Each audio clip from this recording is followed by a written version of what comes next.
Ambassador Husam Zomlot is the head of the Palestinian mission to the United Kingdom. He joins us now from London on Euroscopic. Ambassador Zomlot, thank you very much for joining us. Thank you for having me.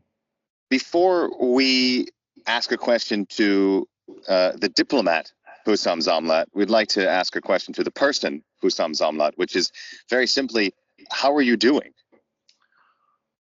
Overwhelmed, I have to say. Exhausted, sad, worried, and hopeful. It's a combination of things that really would live with me for a long time. There is a sense of collective trauma at this point in time. You know, I was born in Gaza, my family is still in Gaza, so we follow all the atrocities on a daily basis, and this is traumatic in every sense, and on the other side of it, it is hopeful also in every sense. It became obviously quite well known the situation and what your family in Gaza underwent, and particularly those of us who had been following this very closely have seen the story of Sidra, very young, for somebody like myself, even very far from the situation, sitting in Berlin, very close in gesture and form to my own children. So very difficult to understand how you might see politics after something of these dimensions. Perhaps you don't mind sharing with us how is it that this shapes your view, not perhaps just of the conflict, but of the way that the world is responding to things like this. Politics is politics, Martin. The problem is in leadership. I really felt over the last 6 months or so that there is a very worrying lack of international leadership. I mean, what is happening in Palestine, in Gaza included, of course, is a clear case of genocide, of ethnic cleansing, of mass expulsion, of collective punishment in every sense. It's a clear violation of the very basic international rules that we created together after the horrors of the Second World War that happened in Europe. And we all came together as a family of nations to say never again. And that lack of leadership does concern me a lot, because I don't believe that this is just about us, the Palestinian people. Yes, we are at the brunt of it. Yes, we are the prime victims of this. And it has been ongoing for 75 years. But I think we are all in it. Humanity is in it. Because to allow such demolition of the very basic rules, to allow for the mass murder of children and the normalization of such images, mass destruction of homes, hospitals, schools, universities, what have you, to allow the normalization of the use of starvation, of disease, and now reports of sexual violence and rape as weapons of war is going to come back to haunt all of us everywhere. Because what I'm thinking right now is not just about the atrocities of now, the sheer human evil that is inflicted on Gaza, the man-made catastrophe. 27 have died over the last few days because of starvation in Gaza. 24 of them are children. And I was listening to Mr. Borrell, Joseph Borrell, only last week. His remarks that Gaza was the biggest open-air prison in the world. Now it's the biggest open-air graveyard in the world. But he went further to say that there is enough food to feed Gaza for months, piling around borders of Gaza. Yet still Israel preventing this food and this basic supplies of arriving. This is a bleak moment, Martin. It's a very, very bleak moment. And the question is, such failure of international leadership, such failure of governments and politicians, such failure of our international system, the international order, the United Nations, the Security Council, the rules we created in the UN, and the accountability institutions we created. Such failure would mean one thing: who's next? Where next? Whose children are going to be next? Whose schools are going to be next? Who is going to be starved next? And this is very concerning. And I think this is a moment when we have to think and think again as human beings all over the world, because what is happening is not only a dent on our humanity. No.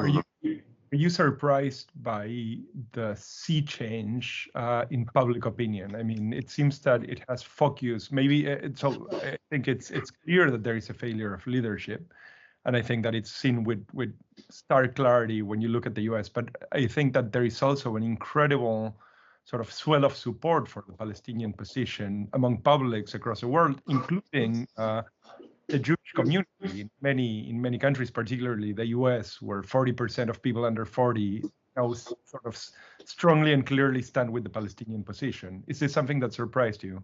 No, I'm not surprised, and this was expected.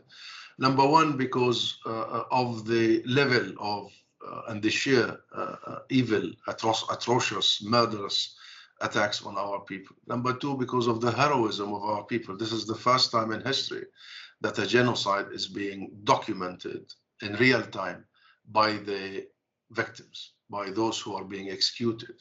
And by the way, it's also documented by the perpetrators, by the victimizers, by the killers. But that heroism of capturing these images, and then our youth and our journalists in Gaza who insisted to take their job seriously, and despite all the pain that you have followed, targeting them and their families, many have been killed. More than 100 Palestinian journalists in Gaza in the last few months. So is in the West Bank, by the way, and let's not forget what is happening in the West Bank. It's a similar situation. Maybe the intensity in Gaza is higher at this point in time. And some very limited but significant Arab journalists who stayed on the course in Gaza. But then our youth, Palestinian youth, Arab youth, international youth, European youth, carrying that message and using social media as platforms to convey the message to the masses in the world. The message has been reached. The content has been delivered thanks to the alternative media platforms. And people are people, my friend. People everywhere are people. When they get the truth, they will shape their own opinion. Human beings will not accept this. The problem is, for 76 years, they did not know the truth. They were blocked from the truth. We didn't have social media. We didn't have our smartphones. Now we do. And we didn't have this younger generation who knows how to deal with and how to actually engage in information sharing. And also, we managed to, all of us collectively, and I took part in that, in challenging the mainstream media, the Western mainstream media, who has played a role for a long time in blacking out the situation and confusing everybody and blaming the victim all the time. If you go back to the first few weeks of the situation, of defiling the Palestinian people and the Palestinian cause and struggle for all these years, and of following the cue from the Israeli propaganda. You remember the first few days and weeks, 40 babies beheaded, so a baby was taken out of an oven, all these issues, and the list goes on. Western media is guilty of playing according to the rules of the occupier, of the colonizer, of the besieger, and always trying to draw some sort of a symmetry between the occupied and the occupier. Now that has been challenged in a concerted effort. The combination of that has produced a coup d'etat in the public opinion. In the UK, you've seen hundreds of thousands in the streets of London, 1 million at one point in time, demonstrating for Gaza and for Palestine and for justice and for ceasefire. But the same situation all over Europe, in the US and worldwide, because people now know. People didn't know before. That is it. As for the Jewish people, I mean, this is another proof that this is not a religious conflict, Martin. This isn't a religious conflict. You have Muslims, you have Christians, you have Jews, you have Buddhists, you have all colors, all backgrounds demonstrating, calling for ceasefire, supporting Palestine. This isn't about religion. In the end, this is about humanity. This is about their values, their very, very core values, whoever they are, be it Jewish, Christians, or Muslims, and otherwise, on the one hand. On the other hand, Israel is making it impossible for the younger generations of the Jewish people, because now in Israel there are only two religions: Zionism, which does discriminate against anybody else. It's a very exclusive ideology that has produced all the ethnic cleansing from 1948 onward, and security, and a second religion in Israel. And security here means the continuation of the oppression of the Palestinian people. That's what it means, because It doesn't make sense that you call for or expect security while you're occupying and you're oppressing and subjugating an entire nation, stealing their land and resources, depriving them of basic rights, denying them their birthrights, their right to move or work and what have you, and then you expect security. Here, security as a religion in Israel has become the other face of just continuation of occupation and oppression. Now, the youngsters, the Jewish people, especially the youngsters among them, relate more to them being global citizens and them being liberal in their views. And we see this phenomenon not just in the US and in the UK and everywhere. Many of those who took part in the demonstrations in London and elsewhere in the UK were Jewish people, and many of these. Ambassador, I'm curious. You're talking very forcefully about conveying a message and alternative means of conveying a message. Protesters and people on social media and alternative media. I'm curious your role and your colleagues' role in facing counterparts, your British counterparts, your European counterparts, because of course there's much skepticism and questions about the legitimacy of the government you represent in their ability to provide for the Palestinian people. Do you feel like your message is getting through to your colleagues on the European and the British side, given some of the shortcomings and many of the criticisms of your own government? We represent the Palestinian people, William, here, and we represent the PLO, which is the sole legitimate representative of the Palestinian people and our cause. And we gained the recognition of the UK and the recognition of the world after several revolutions and intifadas. This has cost us a lot for us to have representatives and missions and embassies worldwide. And the world does recognize us, including, by the way, Europe. Now, there are countries, the majority of the world recognize the state of Palestine, but European countries recognize the PLO, and that's why the office here, the mission I'm speaking from, is the PLO mission.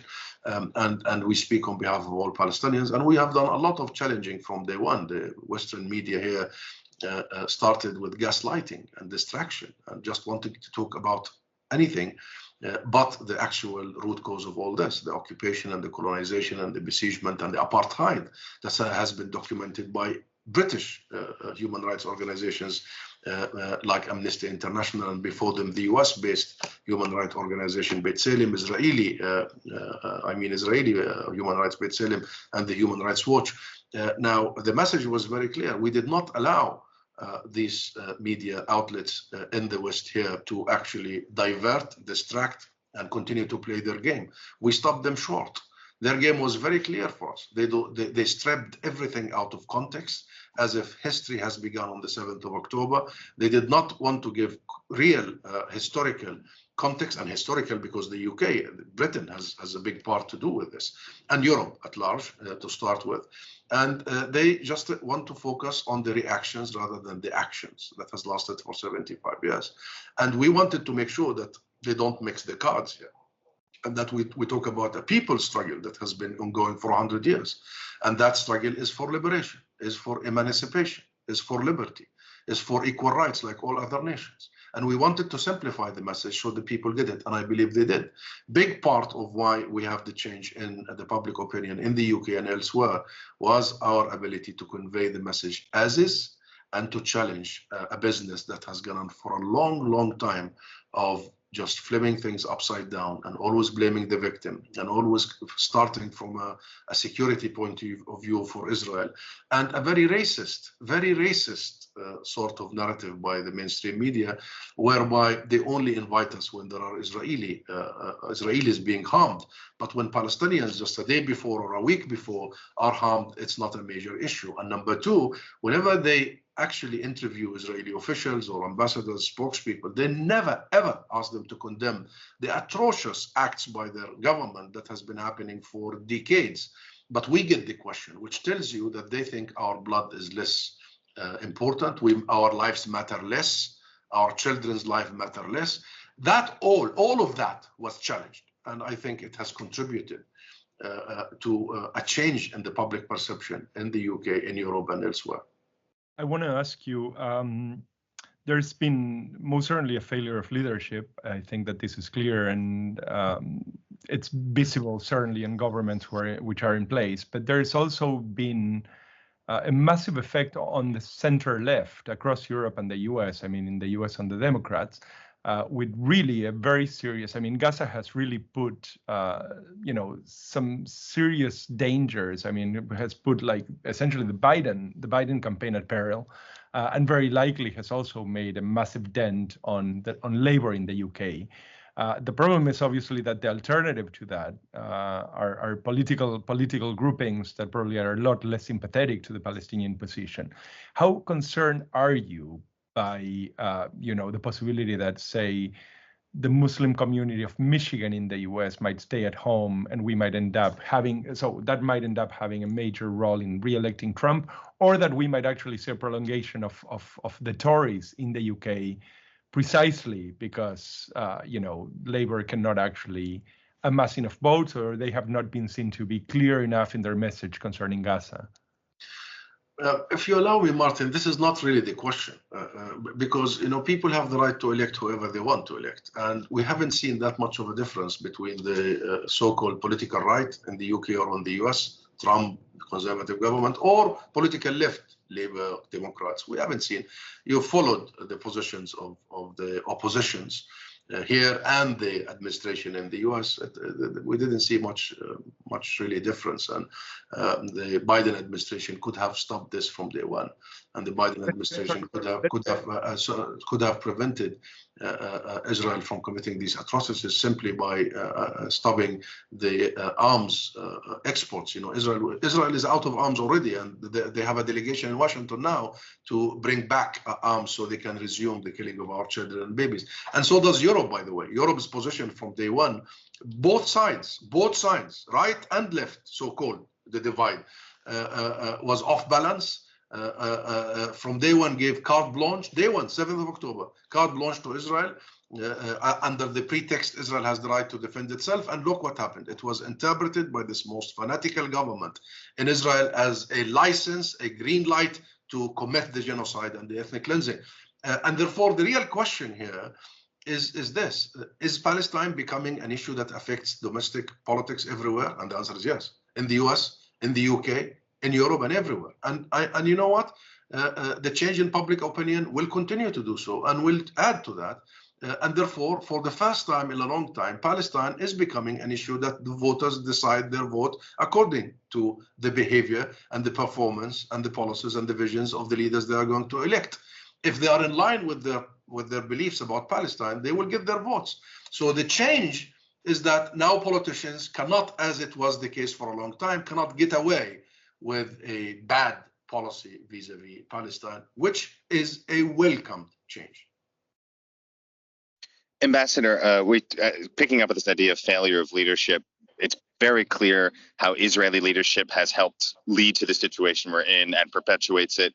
Of course, Hamas's culpability in sparking this latest round of violence. Of course, European, US failure of leadership. When it comes to your side on the PLO, what would you say were the failures of leadership that helped create the situation? And then also looking ahead to the future, what would you say are some of the concrete ways that your government is in actually an actual position to create some kind of better alternative or future? Well, as we speak, a new government is being formed by the Palestinian national leadership and institutions.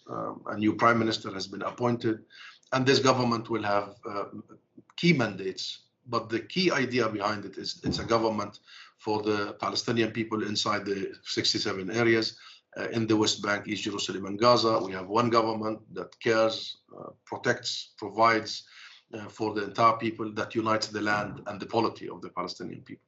But that government will have prime mandates, key mandates. The first is reform. We are aware that we are in need of structural reform. And we are aware that we are also in need of a massive, unprecedented humanitarian program and reconstruction program. We must make Gaza livable again as soon as possible. This government also will help preparing the grounds for national democratic elections, because that is also part of our responsibilities. However, Having said that, William, and I'm glad you're asking this question, because part of this focus on the Palestinian governance side is really a tactic to buy time, delay, and in some instances, it's a tactic to block, to prevent the outcome. Why I'm saying this? Because you cannot put the cart before the horse. And this cart and horse equation has been happening for a long period of time. Only if the Palestinians are reformed, only if they are more democratic, only if they can fight this and that. My friend, we will not be fully functioning unless we end this occupation. The bottom line is this government is being formed, but without it having an enabling environment to function as a government, to have control over its own money, its own finances, its own budget. And you know, Israel withholds our own money. And until now, this issue is not resolved. That's why the previous government or the current caretaker government has been unable to pay the salaries of its own public employees for months on row.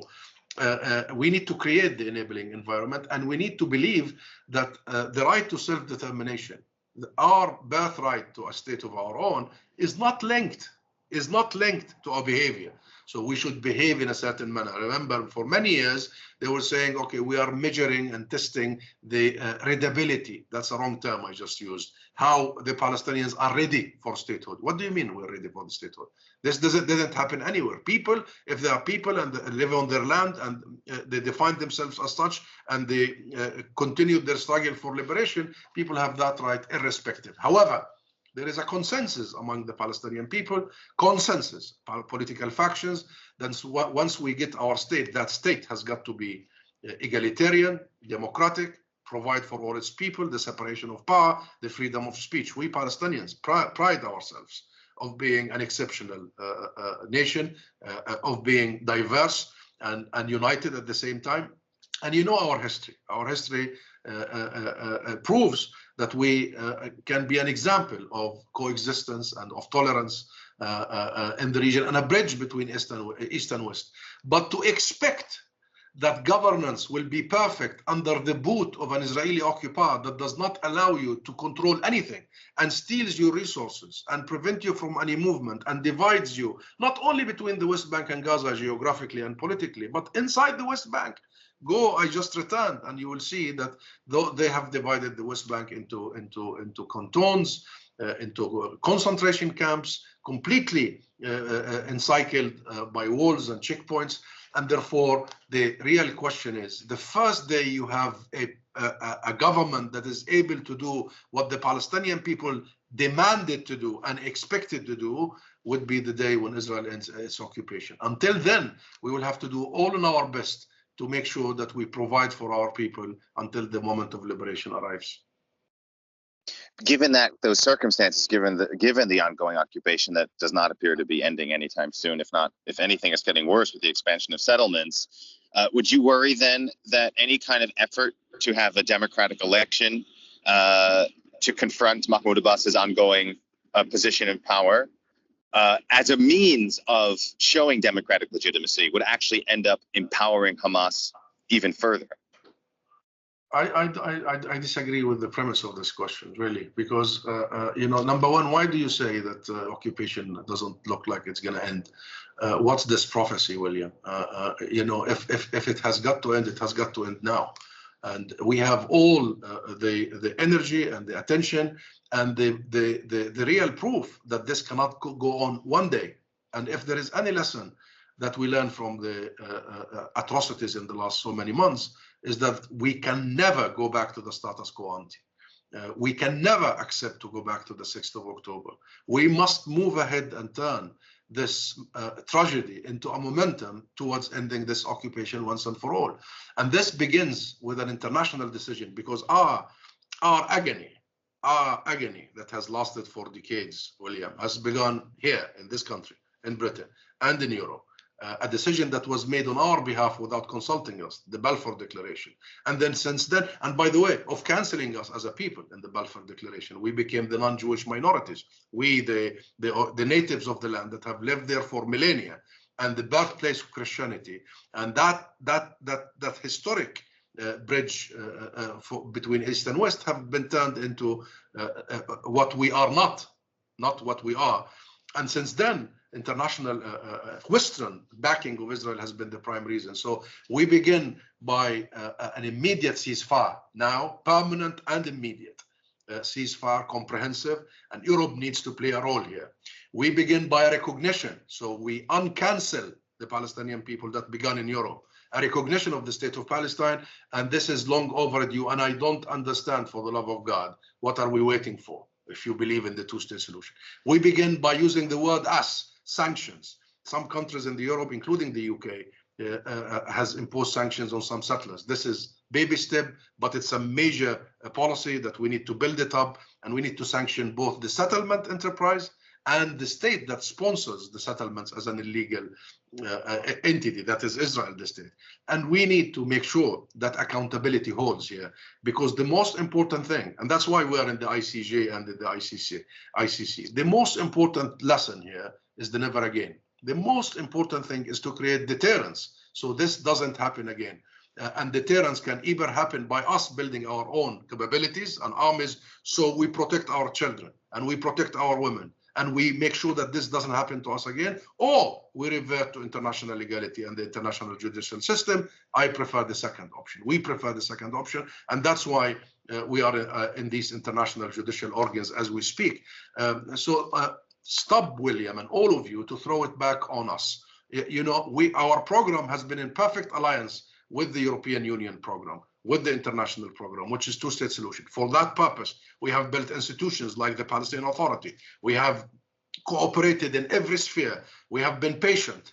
But as you tilted to in your question, Israel has used the time over the last 30 years since Oslo to undermine any prospect for a two-state solution. So this is not time to go back to point zero. This is not time to reheat the same dish and reproduce the same old business. This is a time to start afresh and move forward and think of a new model that is top down, not bottom up. Bottom up, let's talk to each other, let's build this institution, that reform. No, it doesn't work. It's top down. It's a decision in the Security Council, is a recognition by the very countries that have led to our agony, and it is a moving forward in a very short period of time. We're talking months, not years, to end this once and for all. And I believe if now is not the time, it might never be the two-state solution implemented. This is the time for it. We have all what it takes to do it, and I think the momentum should gear in that direction. Can I ask you, what do you want to see from Europe? I mean, clearly the tone in Europe has changed quite radically over 5 months. You mentioned Borrell's statements, but you can even see it in the Commission. What would you like to see Europe doing concretely that it's not doing now? Well, to start with, Europe has got to recognize the two states that it espouses for a long time. I mean, what is the argument? They keep telling us we want to recognize, but it's not the time. When is the time exactly? When it's over? I mean, we will not need it when it's over. I mean, this whole delaying of the recognition, and why we think the recognition is an important sign, because we think the recognition will send a clear message, first by Europe and about Europe, that Europe is serious, that Europe means it. It's not just a lip service, which has been the case for a long time. Number two, it sends the right message to the Palestinian people that actually, hang on, we mean what we say, and the prospect for a state of Palestine on the 1967 borders with East Jerusalem as its capital is a real prospect. So we need hope, Martin, at this point in time. You cannot imagine the existential threat we face if people lose hope. Hope is the biggest issue we need to focus on, because if people are completely hopeless, then what is happening now is going to turn to something even much worse.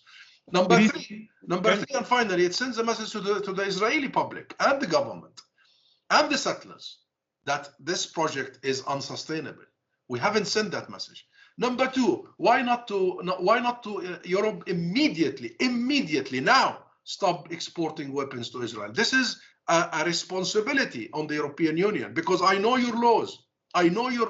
You should not partake in any atrocities and violations of human rights. Do I need to convince you? I mean, now the ICJ has put Israel officially on trial for genocide. So why European weapons are still being exported to Israel? Number four, Or number 3, the association agreement, which in its preamble says that Israel has to commit to the European vision of 2 states, etc., etc. Isn't it time to freeze this association agreement and to reconsider it?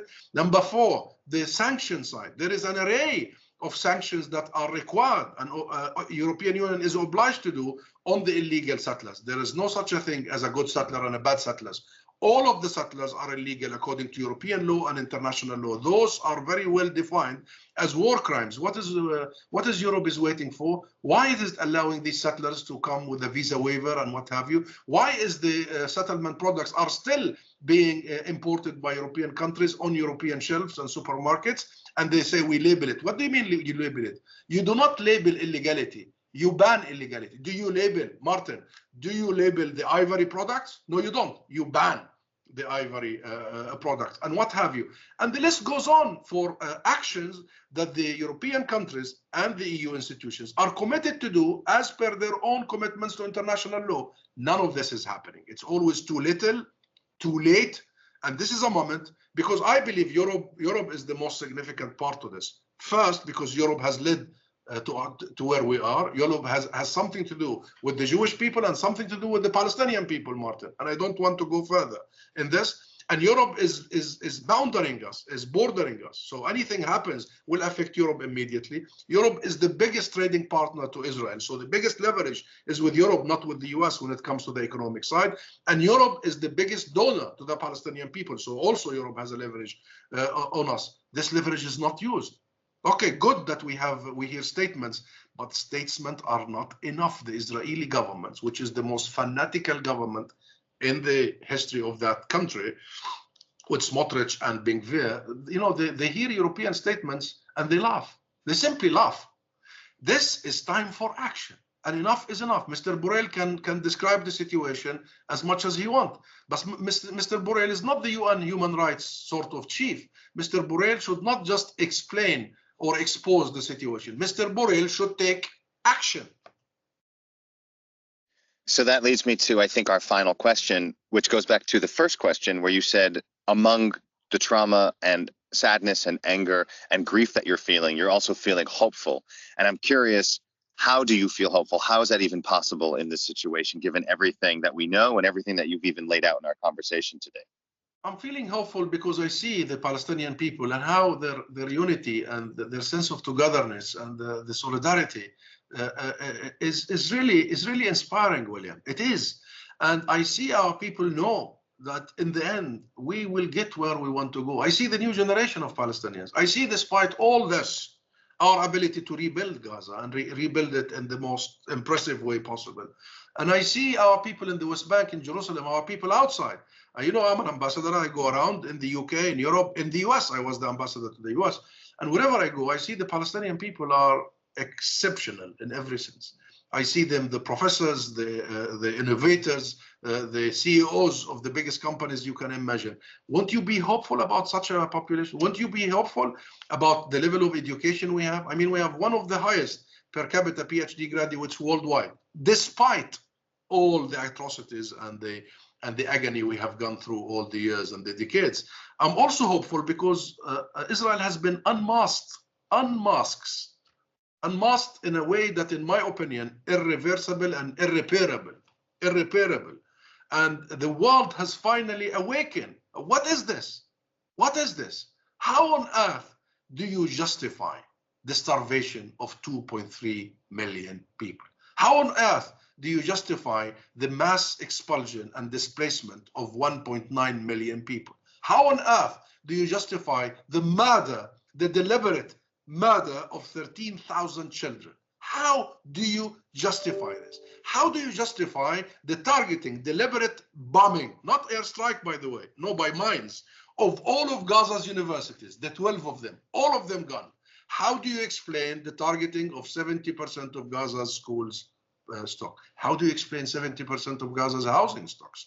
All gone.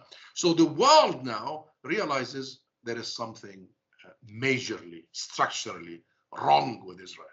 And this we will build on, and we will continue to build on. And you started talking about the public opinion, but it is rippling. It is rippling to the parliamentarians and the parliaments and the congresses.